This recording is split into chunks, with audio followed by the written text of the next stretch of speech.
Defining autonomy is a very difficult problem.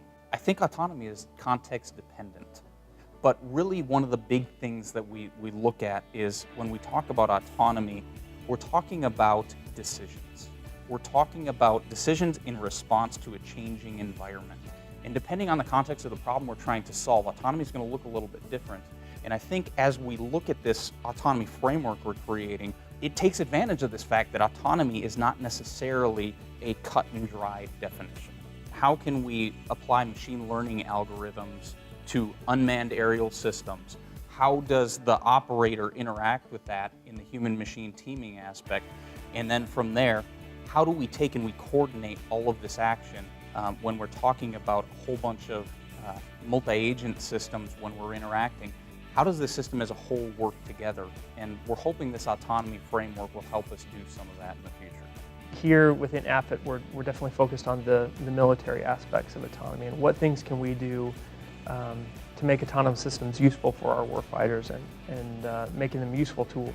Specifically related to autonomy, we've got a student working on trying to do an instantiation of our autonomy framework with a single UAV with a multi-rotor UAV. And so we're pretty excited about where he's able to show some implementation of some behavioral controllers to get a UAV to navigate around some obstacles and pathfind around.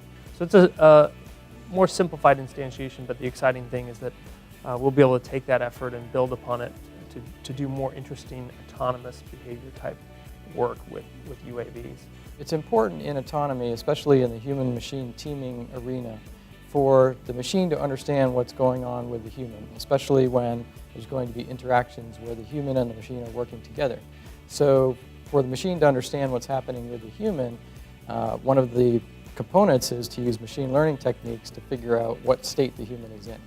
AFIT has a large footprint in machine learning, and right now one of the key areas that we're looking at is human state assessment.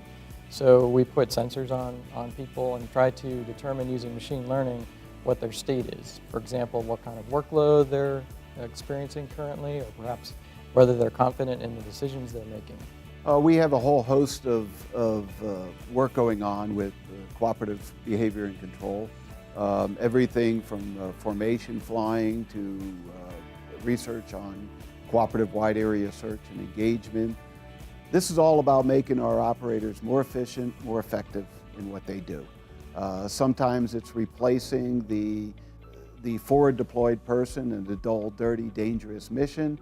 Sometimes it's just a matter of making them more effective by having a single operator able to operate multiple systems. This is all about trying to achieve the objectives that the DoD is handed by our leaders and do that with as low a human cost as possible and a low dollar cost.